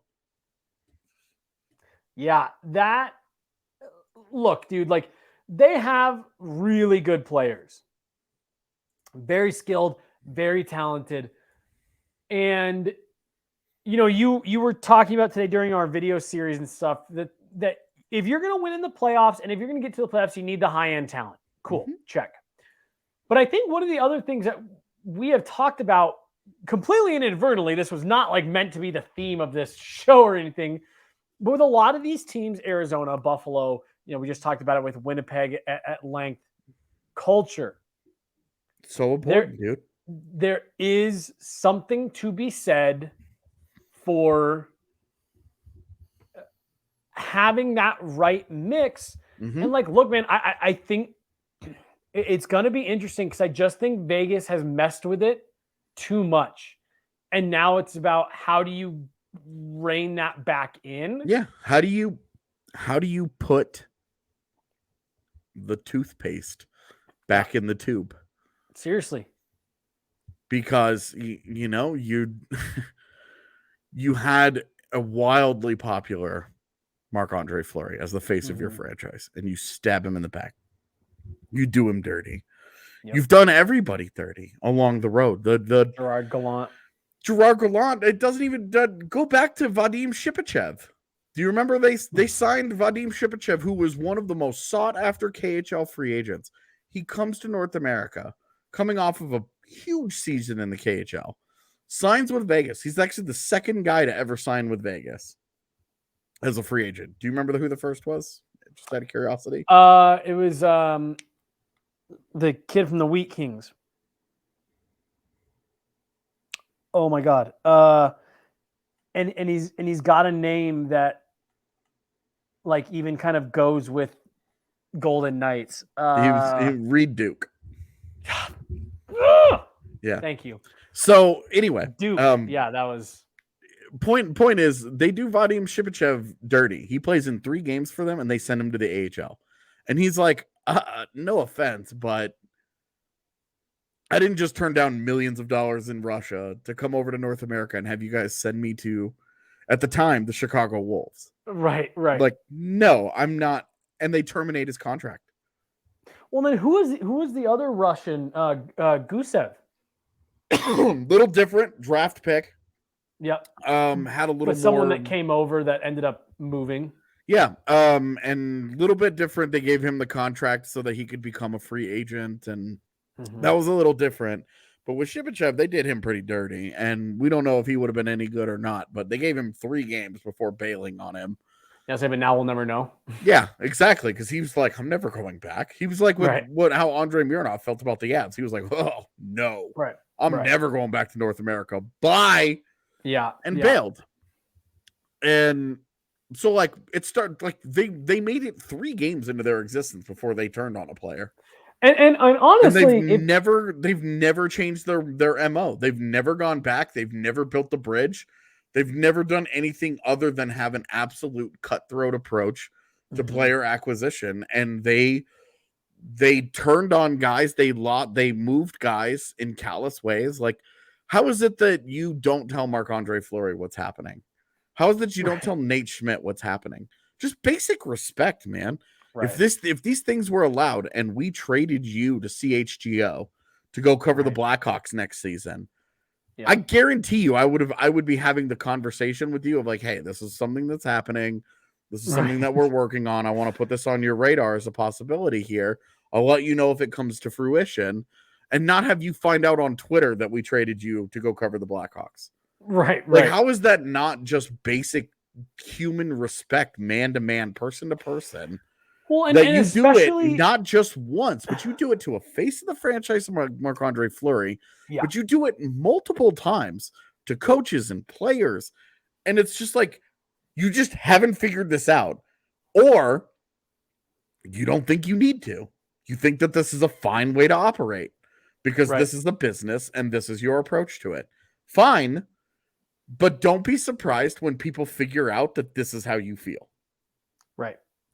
And I do think that, like, look, because there's been a lot of like dissecting it, like, oh, what happened, and like the injuries, no doubt, like they dealt with brutal injuries. 100% that organization could not catch a break when it came to injuries.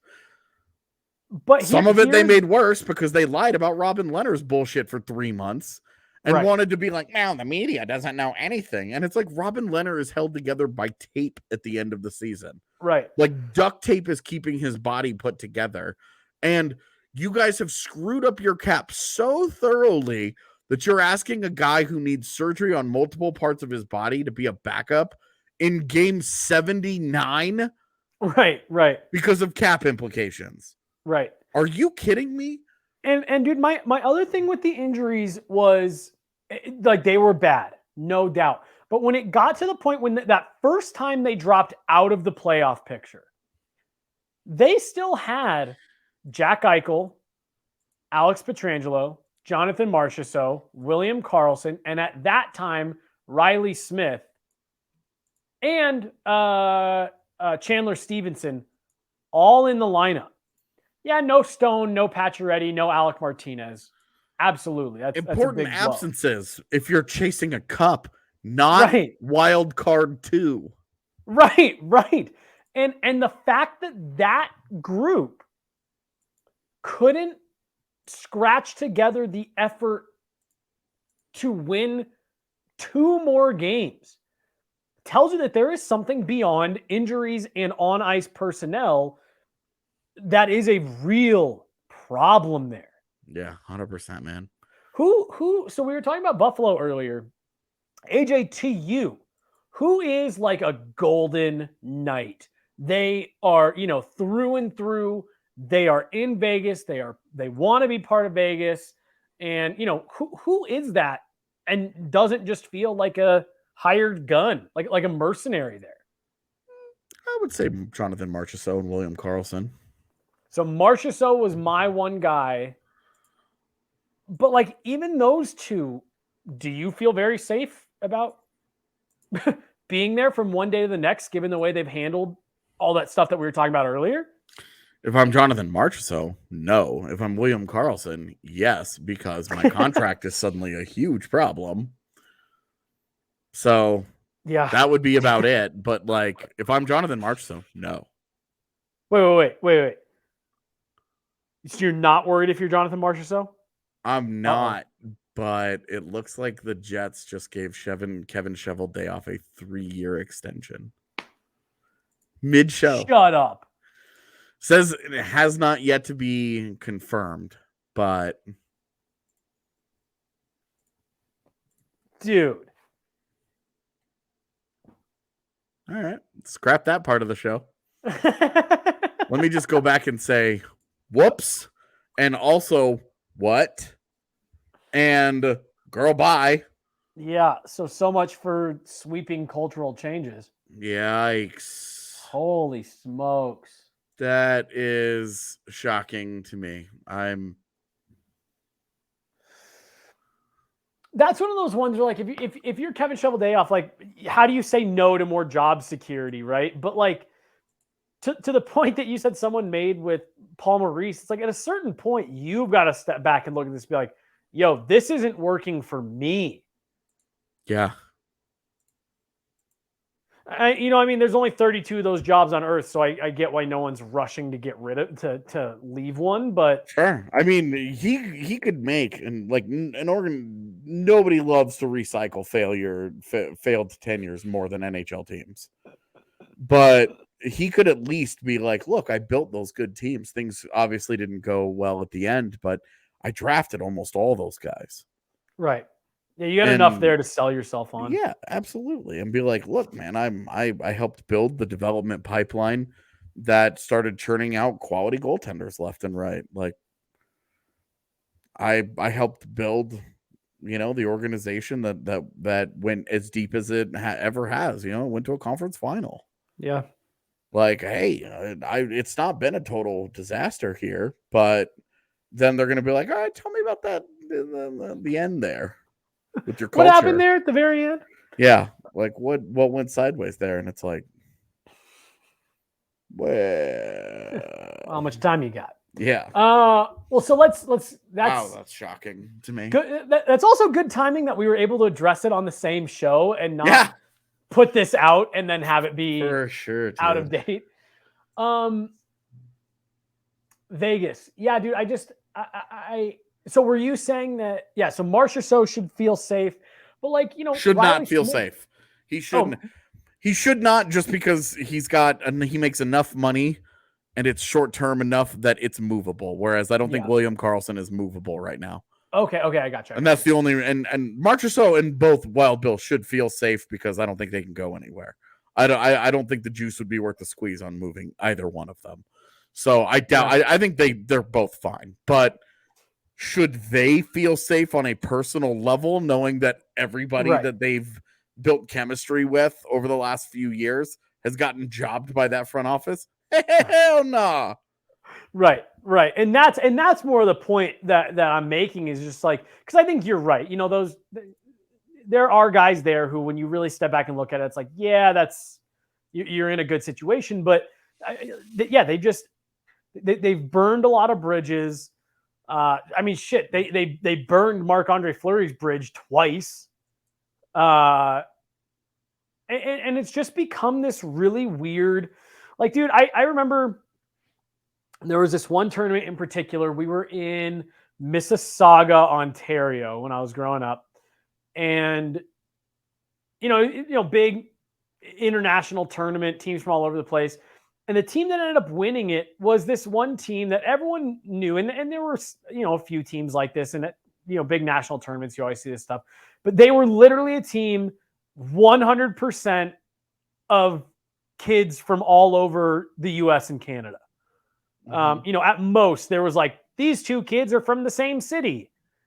Other than that, like, you looked at their roster and the kids were just from all over the country, and they actually ended up winning that tournament. And I remember we were watching the championship game, and final horn sounds, and they all just like very calmly rolled over the boards, high fives in the line and stuff like that. And I remember my dad sitting with me, and he was like, man, that kind of sucks to see, because had that been you guys would have been pouring over the bench, you know, jumping, screaming, hugging, all that stuff. And having fun. Right. And there's a level of that like you get away with it when you're younger, because guys that are just better, like, there is that at the youth level where it's just like, those guys are just better than our guys. Mm-hmm. And so you get away with it there, but like, that's kind of what Vegas reminded me of this year, is when those games were really meaning something down the stretch and they had to have the win. They just, like, no one can score a goal for Logan Thompson. Over 17. 17 guys can't just force one to go. Yeah, several of them over 3. Right. You can't will. It's ridiculous. A puck into the net for a teammate. It just didn't seem like any of those guys were out there for each other. Yep. And I've talked about this with the Avs over the last couple of years. One of the most underrated aspects of Colorado's resurgence has been fun. Yeah. They like playing hockey together. How much better is our coverage today than it was a couple of years ago? Because now we have people that get along. Right. Imagine any workplace. People that like spending time together, that want to be there with their coworkers, all of those places are going to be more productive than the places that are, I'm just here to get paid, man. I'm here because I have to be. I'm here because of whatever. Like, we're doing this show literally for fun on a Sunday night when we are about to embark on a 2-month adventure. Right. We hope 2 months in which we don't have days off for the next 8 weeks. Right. We're not going to be sleeping. We're going to be in different cities. It's going to be on the road constantly. It's going to be 4:00 in the morning. Yeah. You know, it's our life, and here we are because we just like what we do. Right. Because that's just culture. Yeah. That's what it is. That's culture. That's having fun, enjoying what you're doing, being where you are, your station life. You're just enjoying it. And I can only imagine, having not been a pro athlete, I can't personally speak to it, but I can only imagine that feeling is more enhanced when your job is literally to play games. Right. That fun is a huge part of the success. It's a huge part of the equation. If you aren't having fun, you don't want to be at work. If you don't want to be at work, you're not going to be nearly as quality of an employee as you otherwise could be. It's the Herb Herb Brooks line, right? I'm not looking for the best players. I'm looking for the right ones. Yeah. And like, yeah, sometimes you find some pretty dope players that also end up being, the right mix. But to me, Vegas has kind of deployed the mindset of I'm looking for the best players, not the right ones. I'm looking for the best player. I'm looking for the best players and only the best players. And now I have a roster that needs major upheaval in the offseason because it's just not good enough. And oh, by the way, I'm starting the offseason $1 million over the cap. Right. Wops. And like, okay, so they trade of getting to Dadonov. All right, you have figured out which teams are not on his no trade list, and you have found a taker amongst them. Like, congratulations. That's another one we didn't even mention. Yeah. Oh, we didn't. We really did not. We didn't even come close to a comprehensive list of things in which they have done people dirty. We haven't even. We didn't even come close to making that a comprehensive list. So, their offseason is going to be fascinating because they've got to do something. What I want to know from you, we don't have to get into all the specifics because there's tons of different angles to it. You know, how like Nick Waugh is an RFA and he's coming off a 15-goal, 39-point season. I don't know how they afford that guy. Right. But what I want to know from you is, does Robin Lehner ever play another game for Vegas? So, God, and see, dude, this is the stuff sometimes where I'm just like, because I was going to add to that. On top of all their other issues, now you don't even know if Robin Lehner's coming back. If I had to, bet on it, which I absolutely will if I can. Please, no. DraftKings, give me that prop. Yeah. I don't think he does. Okay, so then they have to move him. Yep. And his 3 years at $5 million. Now, at age 30, that shouldn't be the hardest thing to do, although he will be 31 by the start of next year. Still a good goaltender. Still a quality goaltender when healthy, but obviously a very high-profile falling out here in Vegas at the end. Right. They also have Brossoit on the books for $2.3 million next year, just for the 1 year, so they could find a taker for that if they wanted. And then obviously Logan Thompson has been lights out at the end of the season. They got him on the God tier contract, $766K for the next 3 years. Right. But if they decide to move on from Robin Lehner, you don't just go, okay, well, Logan Thompson's it. Right.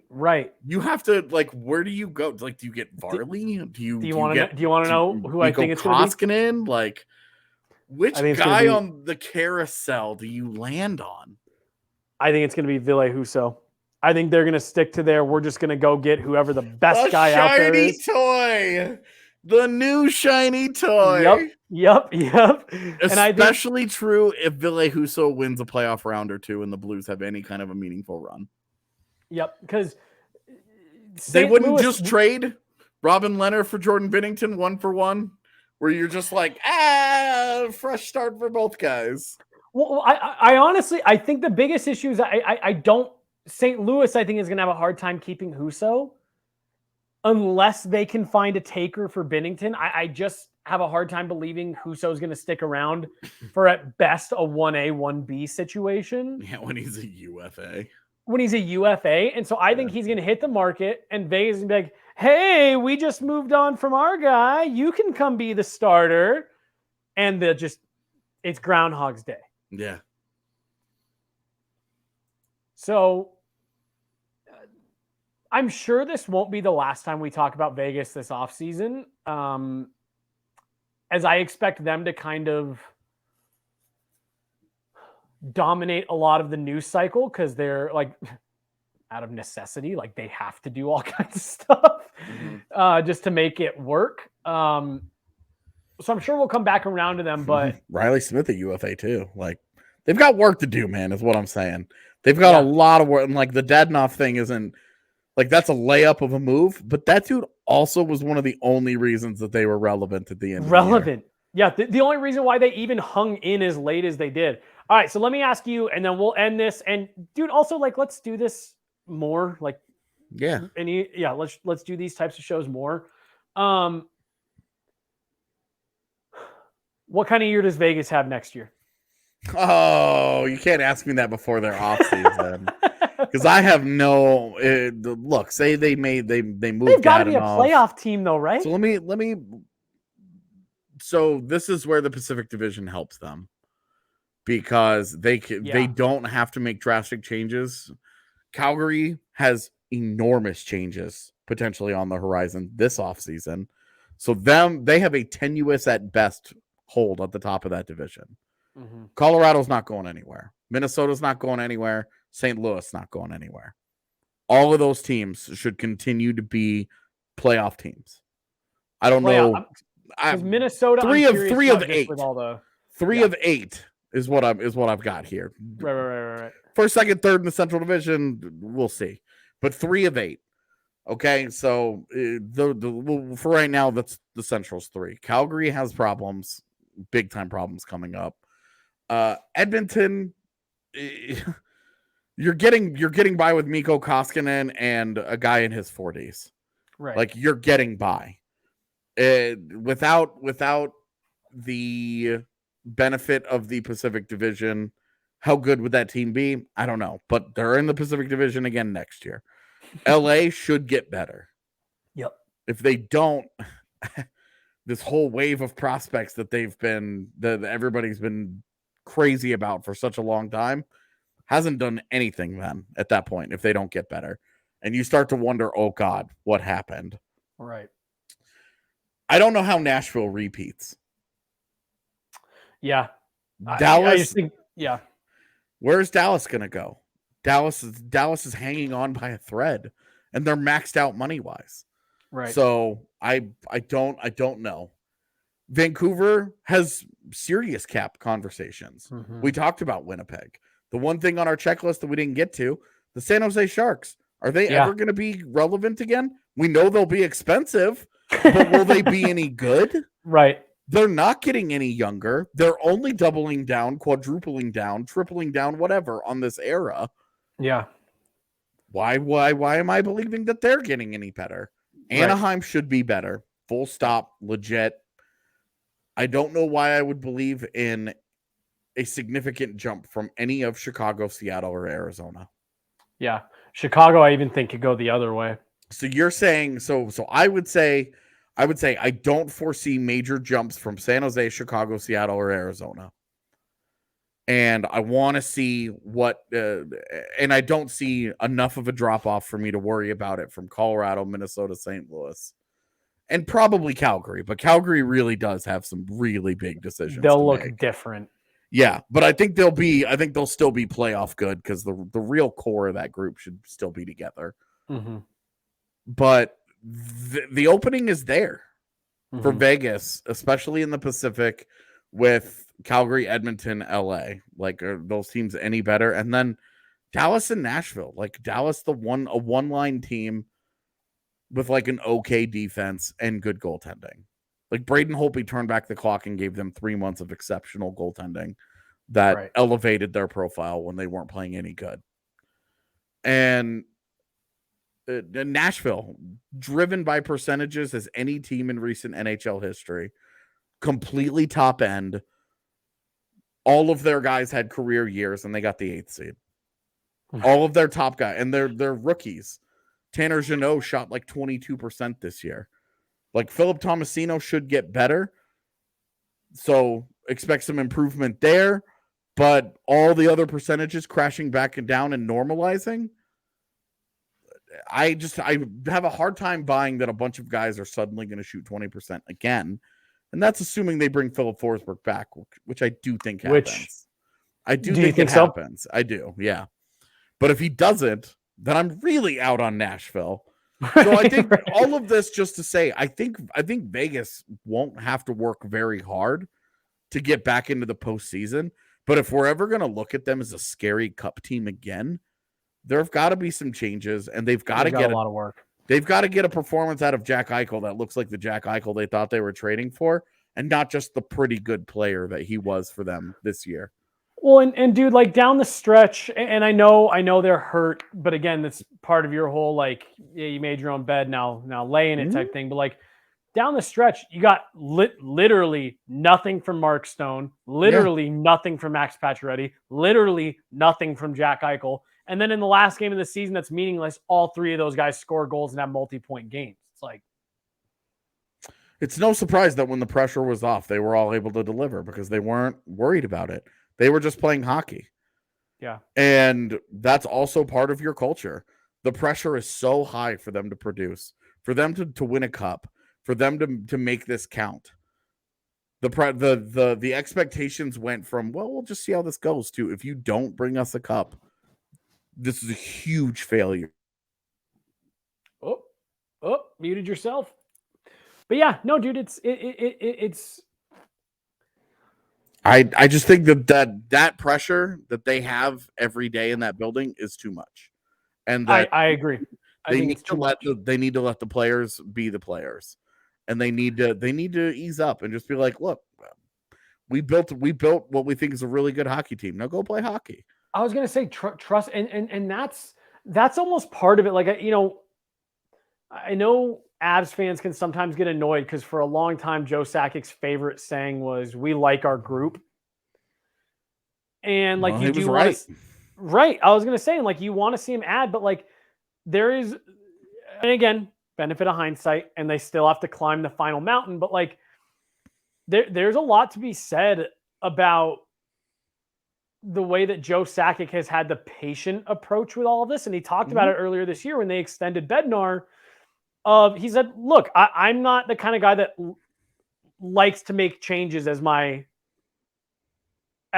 first reaction to something. Yeah. I want to make what I have better.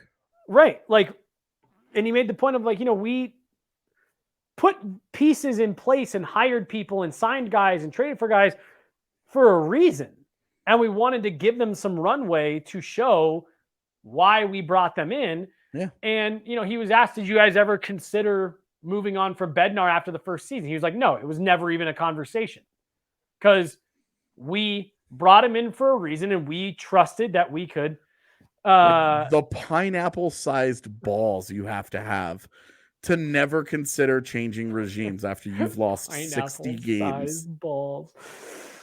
Seriously, though. No, dude, I don't know how that guy wanders around just freely with balls that huge. And he's privy to technology the rest of us aren't. And not only to like stand by it, but to be like, yeah, no, we brought him in for a reason and we feel like he's going to get there, and not just like, well, let's hold on and see what happens. Like, nope. Despite that result, I still know that guy is the guy I want. Well, and if like that offseason, what did they do? They were like, oh, all right, we brought in Tyson Jost. We signed Alex Kerfoot. We brought in some college kids. Dude, at the 48 go do it again, deadline, guys. Right. At the deadline, the 48-point year, they did very little. It's a salty subject for me. Yeah. It's a salty subject. They did very little, you know, and we're in the media school waiting for them to do something on our first ever like makeshift live show. Yeah. And they do nothing. Or very little, at least. And they trusted their process, they trusted their people, and they allowed them to implement a culture that has led them to where they are now. Vegas hasn't ever, you know, let anything sit for long enough to get that type of result. Mm-hmm. They have made so many changes at every turn. Even after they make a run to the Stanley Cup Finals in their first year, they didn't even run that back. Yeah, well, they couldn't. That was too true. There were too many. You want to talk about percentages and crashing back to earth? Like, wow, Bill scored 40 goals that year. Yeah. Well, and I've heard a few people say, well, you know, if Vegas runs it back next year, they probably win the Pacific. It's like, I have no idea who wins the Pacific next year, but I'm not betting on Vegas to automatically be at the top unless they make some serious changes there. And that might even involve Pete DeBoer, man. I agree. We haven't even had that conversation. Would you fire Pete DeBoer? I would. Okay. And it's not fully because of the playoff losses. What pushed me over that edge was last week with the Robin Leonard comments. Just say he's hurt, bro. Right. Why this KG bullshit? It's unnecessary. Well, and then once they finally did say, yes, he's done, I'm only concerned about the guys who are here gutting it out to win these games. It's like, really? Yeah. Really, right. Dog.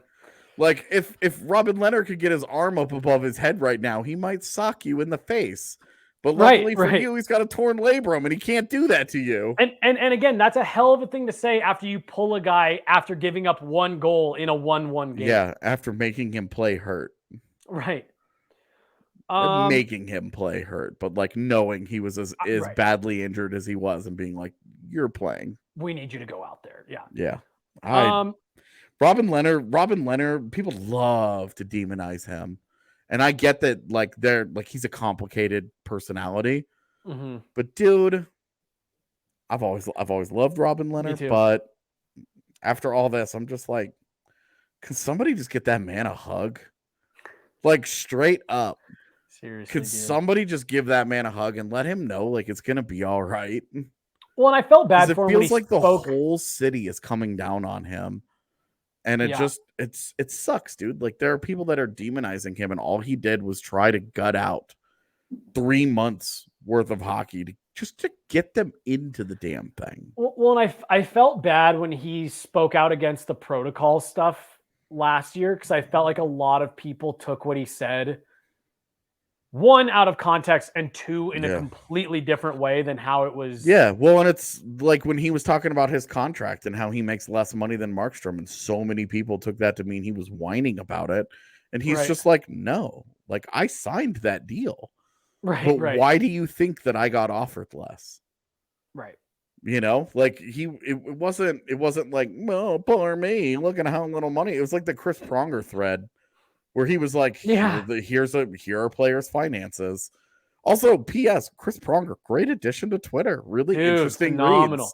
Reads. I have to wait for 40 minutes for the full thread to come out and then read it. But once it's done, great read. Chris, I love the come on the pod and talk to us, brother. Just come and read your tweets to us, and we'll just interact. I loved the travel thread about how when he was first in the league, they all just flew coach. I'm trying to picture Chris Pronger sitting middle seat on an airplane in 1993. Like, dude, who is this monster of a human? Cool. AJ, this was a ton of fun, dude. We have so much hockey ahead of us. I cannot wait. I'm so excited for playoffs getting going tomorrow. Seriously, you and I will find more time to carve out more shows like this. Hopefully everyone likes it. Really, we get one of our most common requests is, can you guys talk about the league? Yeah. Okay, great. We'll just do it in 2-hour chunks. 2 hours every few months. We'll just get it all out of the way. Dude, thanks for taking time out. I have more writing to do. I know you've got more writing to do, so appreciate you taking the time, dude, for us to do this.